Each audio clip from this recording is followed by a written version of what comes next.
So, may mga question kami dito. Academic for academic purposes po, major subject namin, and mag-gather kami ng opinion nyo about sa local government code po. So, ang unang question dito is ang topic nito is adherence to the local government code and administration and control. Ang question dito is, in what ways does the municipal government ensure that its department and offices comply with local government code while maintaining effective coordination and control?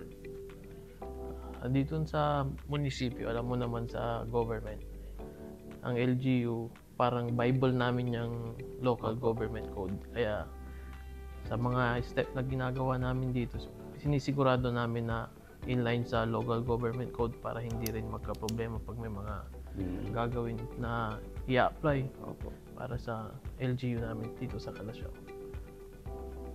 Okay, so sa policy making and best practices naman ng as an LGU staff, can you share how your barangay creates policies or program that address community needs, and what best practices have proven successful na po? Parang dito sa LGU, kami bumababa din kami sa mga barangay. Parang may barangayan na program. Punta kami doon, ibababa namin ilalapit namin ang munisipyo sa kanila para malaman sa mga community kung anong mga kailangan na gawin.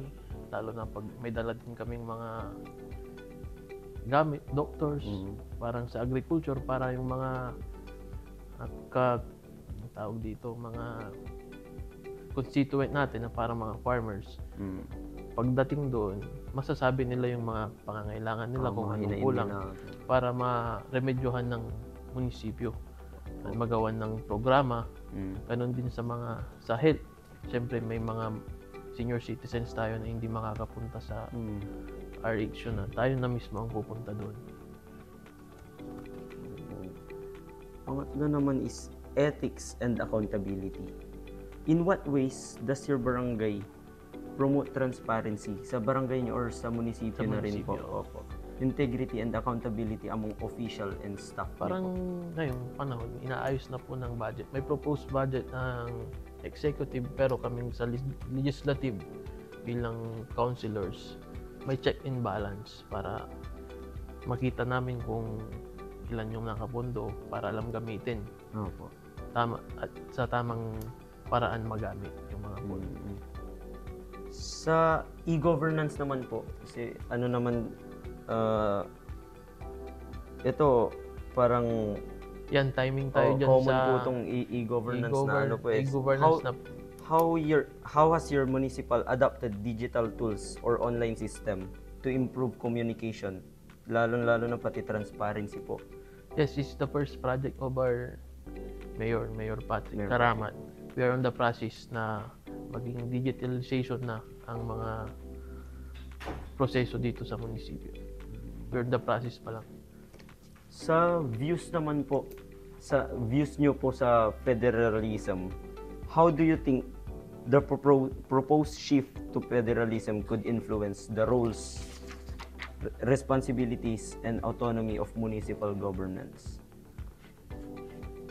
In line naman sa federalism, parang magiging centralized na ang ano niyan eh. Parang magiging malawak ang power ng governors sa probinsya. Pero andun pa rin yung trabaho ng barangay and munisipyo kasi syempre nandun pa rin yung grassroots pa rin.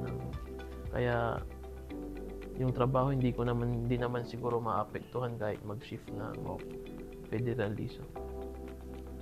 Thank you so much po, Consi. Okay na yun. Okay na po yan. Biniglan nyo kasi ako eh. Thank you so much.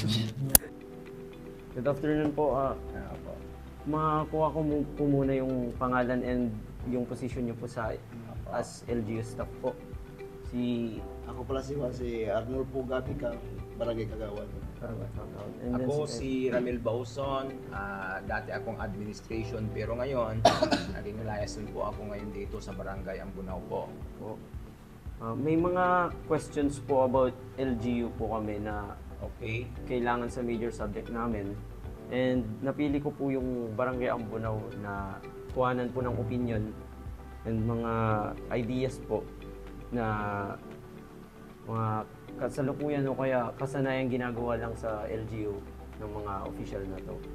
And sa unang question po is about sa adherence to local government code and administration control. Ito po is yung how does your barangay ensure that its operation follow the local government code while maintaining effective administration and control po? Siya nakakawad. Easy lang. Ako dito naman sa amin, sa yung barangay namin, siyempre karamihan sa amin po by duty yan. Si kapitan namin, pag nandyan lang palagi, kung nandito na ang barangay Kagawad, siyempre may appointment siya, alis na siya. Kaya kami ang naiiwan. Pero sa mga kasalukuyan ngayon, yung mga trabaho namin, katulad ngayon, parating na ang bagyo, yun ang ano namin, inaano namin yung mga kabahayan namin dito. Sinasabihan namin na sila po ay naging going street sila sa itong bagyo na dapat nakaredy na sila. Guide pa rin po sila. Guide sila. Ganun din ang sinasabi ng kapitan sa aming mga kagawad dito, lalo sa mga lugar na nasa mababa, sa upper sa lower section, sinasabi namin sa lahat ng mga gustong mag-evacuate, may kami dito, may sabihin lang, may number po. Thank you po. Sa pangalawang question naman, pwede nyo pong hawakan yung every time na okay po para po marinig. Sa policy making and best practices naman po, can you share how your barangay creates policies or program that address community needs and what best practices have proven successful na po? Sa amin, sa itong clean and green namin, sa mga policy namin, every month yan. Sa kalinisan, naging halimbawa yung mga garbage namin, mga established namin, dapat may segregated sila. Lalo mga may nagkakaroon ng mga business establishment. Inuna namin na may segregated para yung mga garbage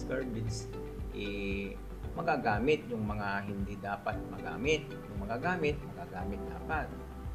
Oo, saka may umiikot yan na every day may umiikot yan na by schedule kasi 7 na sitio kami. Opo. May umiikot yan na mga truck na maghahakot doon sa mga garbage. Saka yung mga purpose namin, yung mga leader namin, kung sakaling may ginaguide mo sila na maglilinis po sila. Okay po. Sa ethics and accountability naman po, in what ways does your barangay promote transparency, integrity, and accountability among officials and staff? Sa amin, yung mga kuwan namin, dito sa barangay namin, bawat kuwan kasi may assembly kami, dumarating assembly, barangay assembly, sinasabayhan namin kung ano naman ang nagawa bawat committee, bawat anong committee ka. Po. Thank you po. Sa e-governance naman po, how does your barangay use technology or online system to make public services more efficient and accessible to residents? Sa Barangay amin, Ambon, no? may kami, may sarili kami katulad ng may bawsi, may tawag ka lang kung sakaling may may kailangan ka. May number po kami. Ayun ang number sa baba. Saka kung may kailangan ka, halimbawa may kailangan ka na mga certification, may group chat po kami. Pwede po sila lang, pumunta dito. Pagkatapos pumunta ka lang, ka, ikuan mo yung number mo, kung anong kailangan mo, purpose mo. Ganun po sa e-government po namin dito. Wala pa yung wala pa yung mga electronics na halimbawa may doon, may technology na internet ka, wala pa pupuntahan dito sa barangay para malagyan ng silyado yung Okay po. pinukuha. Yung views nyo naman po sa federalism, what are your thoughts on federalism and how do you think it could affect local governments and responsibilities of barangays?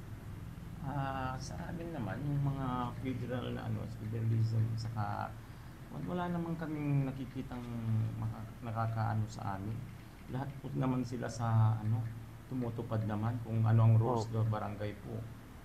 Tumutupad naman yung mga mga kabarangay namin, mga residents namin dito. Kung sinabi namin na may darating na bagyo o may gagawin natin na maglilinis, tumutupad naman sila, nagsisigigit lahat po.